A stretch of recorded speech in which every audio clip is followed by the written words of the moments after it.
کیا آپ نے کبھی ایک ایسی وادی کی تصور کیا ہے جہاں جن پر یا دیو اور عجیب الحلقت مخلوق بسی ہو؟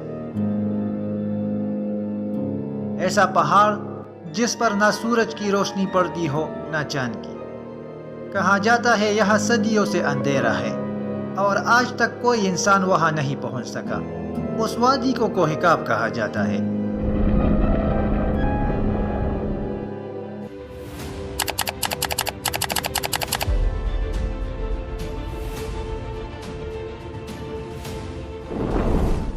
جیسے ہی کوہ کاف کا ذکر آتا ہے، عرب و عجم کی پراسرار کہانیاں یاد آتی ہے۔ وہی کہانیاں جن میں شہزادیوں کو دیو اغوا کر کے کوہ کاف کے قلعوں میں لے جاتے ہیں اور بہادر شہزادے ان کے رہائی کے لیے جان کی بازی لگا دیتے ہیں۔ اسلامی روایات کے مطابق کوہ کاف ایک ایسا پہاڑ ہے جسے اللہ تعالیٰ نے چمکتے زمرد سے بنایا ہے۔ یہ پہاڑ دنیا کے ارد گرد دائرے کی طرح پھیلا ہوا ہے، جیسے ایک انگوٹھی میں نگینہ۔ امام قزوینی فرماتے ہیں کہ کوہ کاف 70 چاندی، 70 سونے اور 70 مشک کی زمینوں میں بٹا ہوا ہے۔ یہی وہ پہاڑ ہے جو زمین کے تمام دوسرے پہاڑوں کو تامے ہوئے ہیں۔ رسول اکرم صلی اللہ علیہ وسلم نے فرمایا کہ کوہ کاف سے آگے 7 سمندر ہیں، پھر 7 زمینیں اور پھر ایسی مخلوق جو پرندوں کی شکل میں پیدا ہوتے ہیں۔ نہ کھانے کی ضرورت، نہ پینے کی، نہ لباس، بس اللہ کی تسبیح میں مشغول۔ آپ صلی اللہ علیہ وسلم نے یہ بھی فرمایا کہ معراج کی رات اسی مخلوقات سے ملاقات ہوئی اور وہ ایمان لے آئے۔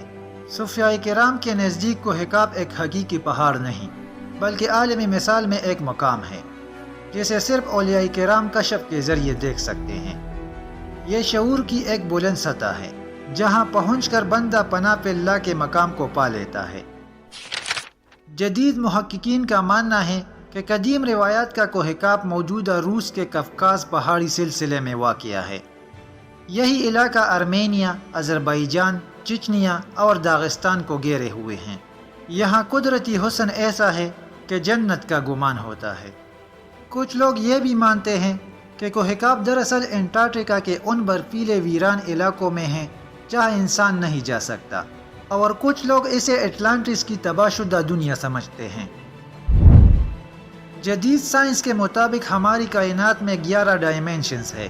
ممکن ہے کوہ کاف بھی انہی میں سے کسی ایک میں ہو جہاں انسان کا قدم رکھنا ممکن نہیں، مگر جہاں کوئی نہ کوئی مخلوق اللہ تعالیٰ کی تسبیح میں مصروف ہے۔ تو کیا کوہ کاف ایک افسانہ ہے یا واقعی کسی اور دنیا کا دروازہ؟ یہ راز شاید ہمیشہ راز ہی رہے۔